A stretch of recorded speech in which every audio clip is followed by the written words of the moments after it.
How about it, y'all? This is Daniel Nicholson, Nicholson Farms, and welcome back to another video. I hope everybody's doing well today. We got a video packed full of animals moving around. I'm not sure exactly what we're going to get into. We're still trying out this new format. I've got a lot of positive reaction through the like button on our last video where we talked about switching up the format of our videos. So I'm going to get this fence unplugged and we're going to start doing the animal shuffle. The goats has got to go to a new spot. The pigs are getting a fresh lot. The horses are getting moved and just all kind of different stuff. We'll just kind of see where we get into today. Let's get this fence unplugged and get started. So the title of the video is not clickbait. Unfortunately, we're under COVID quarantine. Today is Saturday morning. I actually tested positive for coronavirus. I took the test on Wednesday, got the results back Thursday night. So I do have coronavirus. Kind of put some damper in some plans. We were supposed to go to Gatlinburg this weekend, but here I am on the farm. Maddie's at the house, she feels fine. But my parents and the rest of my family went up to Gatlinburg without us. I am doing all right. I do feel fine. Just no smell. Get real fatigued easily, so it's just part of it. I'm very lucky. I know a lot of people struggle with it, and it's affected our country and the world in a very bad way. But I'm fine. I just get a little fatigued, so we might be taking several breaks today.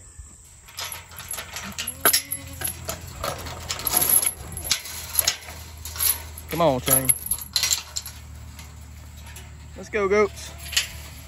So the first thing we're gonna do, we're gonna go ahead and move the goats over to the neighbor's property, get them out of the way. I'll kind of let them graze all day as long as I'm here. They've been pretty tricky. That fence over there is a barbed wire fence on the backside behind the house.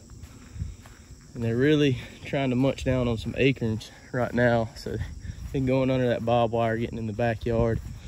So I'm having to walk them into that pasture and on down this fence line. They got regular net field wire right there. So we'll do that real quick. We're gonna get them out of the way because I got to take down a section of this temporary fence to get the horses from here down to this pasture. So I'm just gonna sit here for a minute and make sure all the goats are working that way, not this way, because that's that barbed wire fence where they can get out and go. As long as they get going that way, they'll stay that way the rest of the day. We might have a chance for rain. Over the past about 4 days, we've gotten 4 inches of rain, so everything is really, really wet right now. I mentioned in our last video, we got several limps. You can see a lot of it this morning, just from the wet ground. But as soon as I get to feeling better, got some more energy, find somebody to help me, we're gonna be trimming some feet. It's about that time again. I need to be running everybody through that chute and checking some eyelids. We haven't done that in several weeks. So it's just that time again to work on some feet and to do some deworming. So I'm gonna sit here for a second, make sure they go the direction they supposed to. And then we're gonna see about getting that temporary fence down and moving the horses. And then we gotta move some pigs. That should be fun.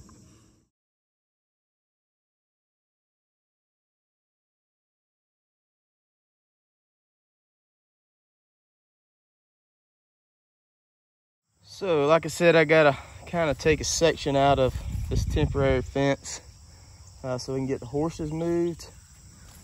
So I should just have to untie it off my hot wire, off that insulator. I'm gonna fasten it to this post right here and kind of just pull it out the way.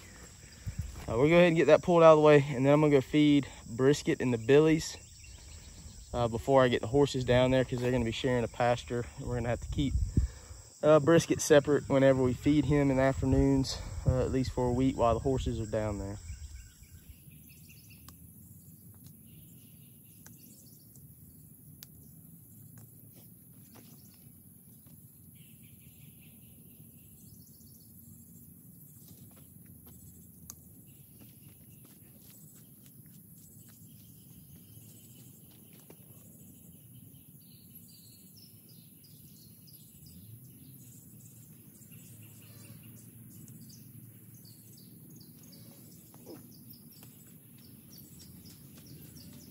So it's about time to go get some more feed. I order this feed in 1 ton at a time. I put it in 2 of these mini sacks, and they hold about a half a ton apiece.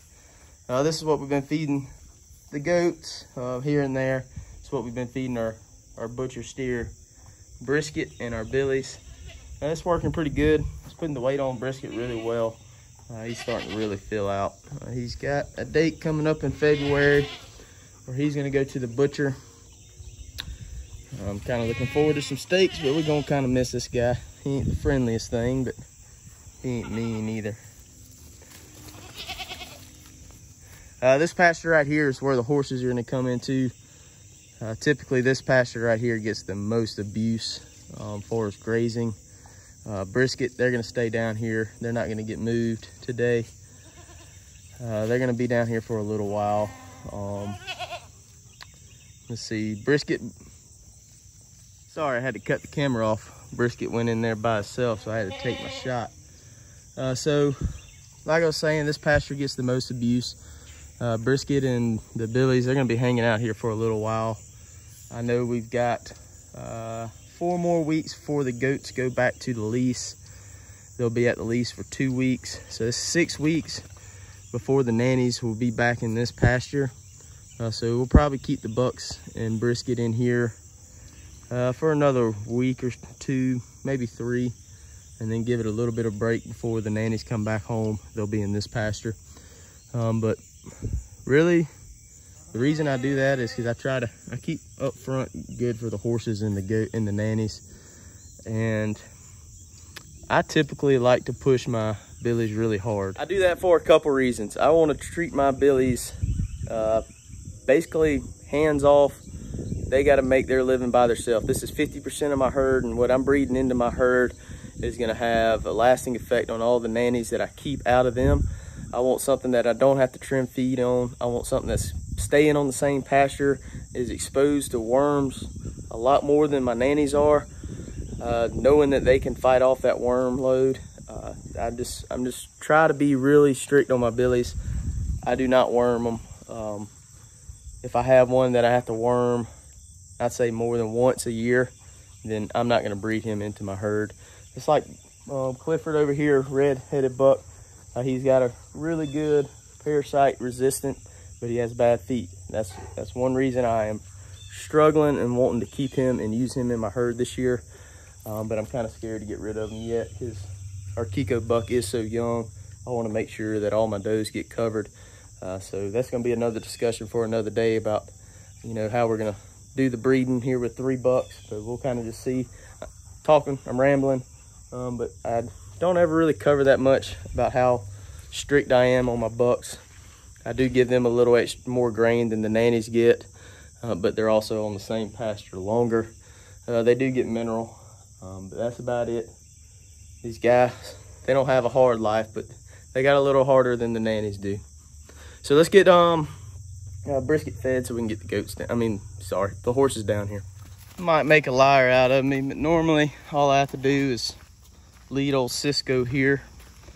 Cheyenne will follow.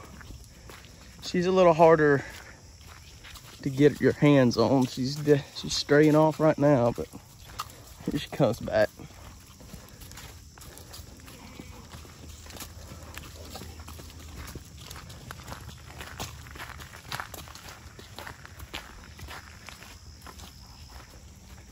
I'm just gonna walk them in through this little gap into the next pasture.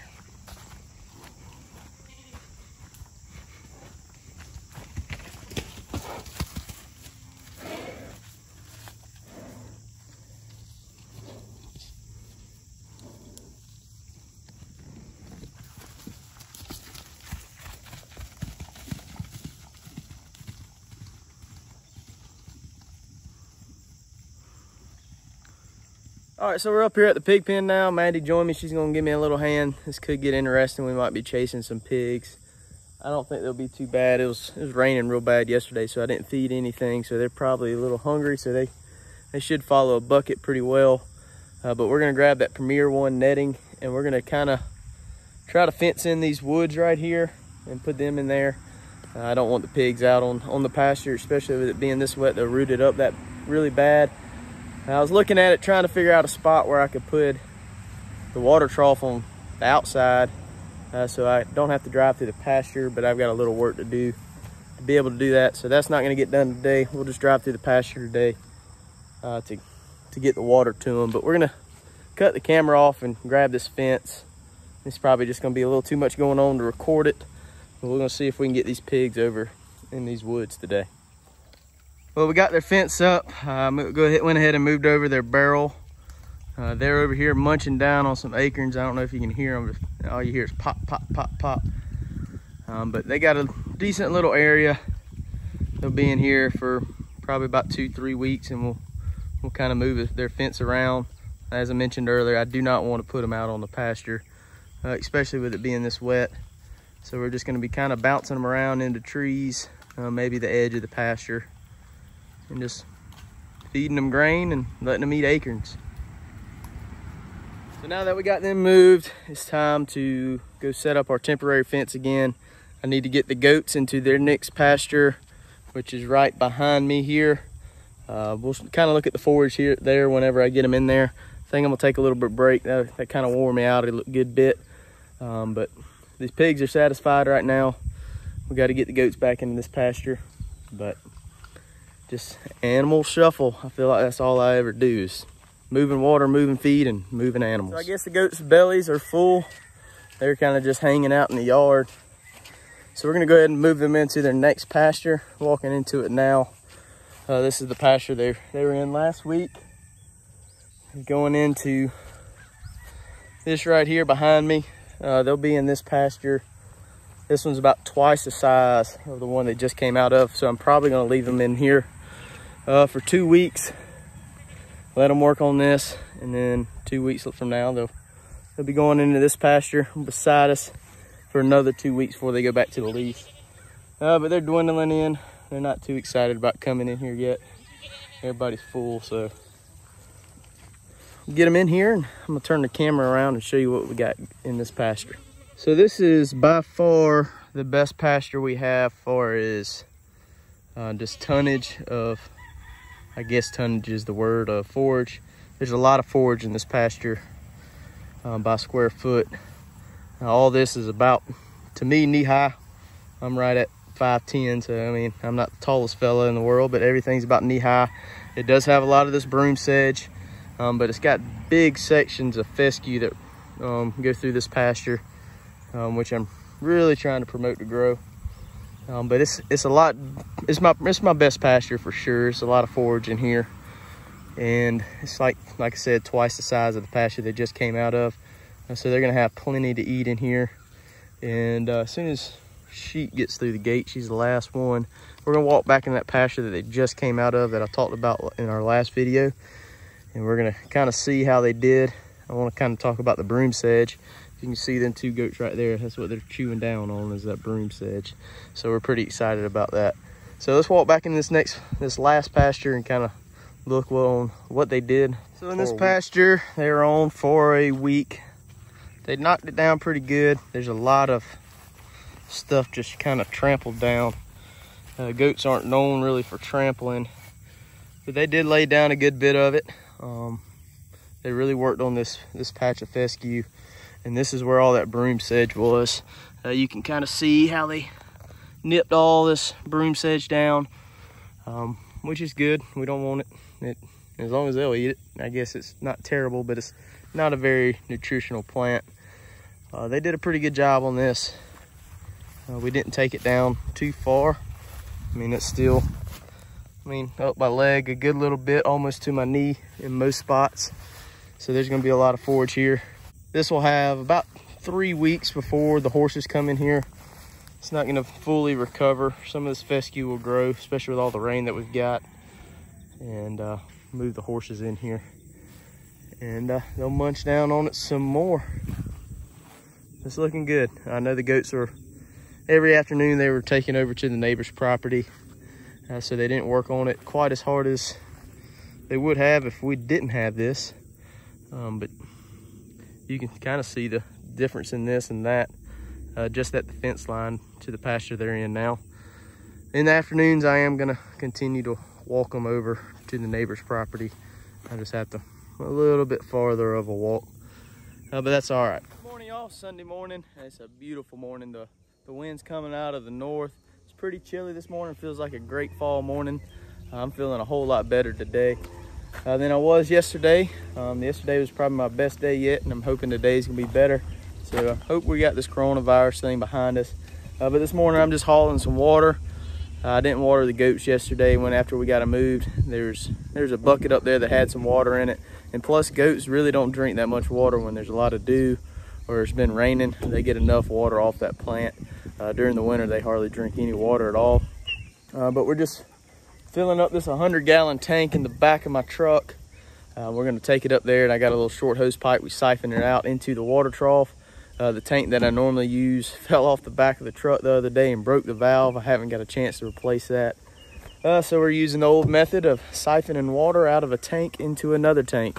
A big project we got coming up is gonna be running some water lines. I'm getting tired of hauling water all the time. We've been kind of mapping it out here recently of how we want to do it, but we're gonna run a water line all the way down the center of our pasture with several faucets throughout the pasture so that we can get water at several different points. So when we do start doing that cross fencing stuff again, we've got water all over the farm to use.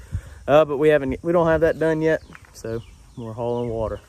But we'll talk about that project whenever it comes up. I'm not sure how far off that is. Wild brisket's up here by himself. I'm gonna see if I can go ahead and catch him in that pasture right there to feed him. You can see this is a muddy mess for all that rain that we got, and it just turned into slop. I'm not a big fan of barns or any kind of lots. It just seems like anytime you have a barn, no matter if it's raining or dry, the animal's always hanging out in there and not eating on the grass, and just makes a mess. I think the only thing barn's good for, at least for the goats, is goats hate water. But that's not a big concern. It's just during kidding, I want somewhere those kids can get out of the rain. But before is, go in there, brisket. Come on, go in there. Atta boy. As far as the goats go, I don't even like them having a barn when they don't have kids on them. They should be able to get out of the rain and trees and stuff like that and stay dry anytime they get up in a barn. I feel like it's just a cesspool of bacteria, parasites, and all kind of stuff they can get to. So typically, I don't really give anything access to a barn. Everybody's doing all right this morning. I just put some mineral out. That's a weird looking goat. But we're about to fill up this water. Normally it takes me a couple tries to get it going. But the idea is you get all the air out of that hose, and it has pressure suction on it, and it'll siphon on out. Let's see how many times it takes me to do it this morning.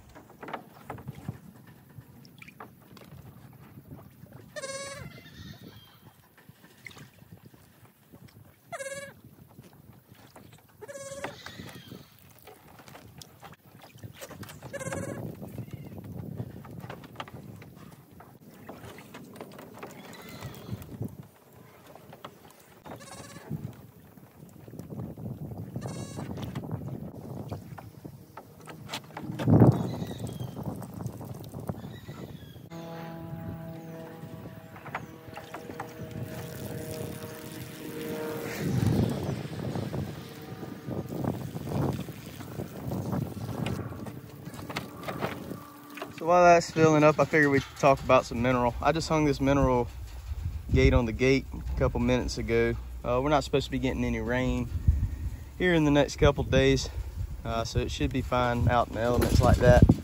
I built this mineral feeder right here. You ever see those cow mineral feeders? They got the flap on top. This thing, it worked until that bolt got loose right there. But it really needs a round piece of rubber on top. These corners get caught on the inside. Of course, that not being tight, it's not helping. But those cattle mineral feeders like that are like $120, and I just can't justify doing that right now. So might be seeing if we can re-rig that thing up and see if we can do a little better. Those wood mineral feeders that I built a while back, I made a video of that. They work great, other than when you get a lot of rain, that wood still absorbs moisture and makes that mineral kind of cake up and doesn't want to flow out real well. When it's dry, they work great. Just when there's a lot of moisture, they tend not to work too well. I think I built them a little bit too small, but as you can see, we just try stuff and hope that it works, and I'll let y'all know if it works or not. You know, I'm learning as I go as well. The water is finishing up right now. I'm gonna go ahead and wrap this video up. I really appreciate y'all hanging out with us the past couple days. If you like the video, please hit that subscribe button, hit the like button, hit the notification bell, and leave us a comment.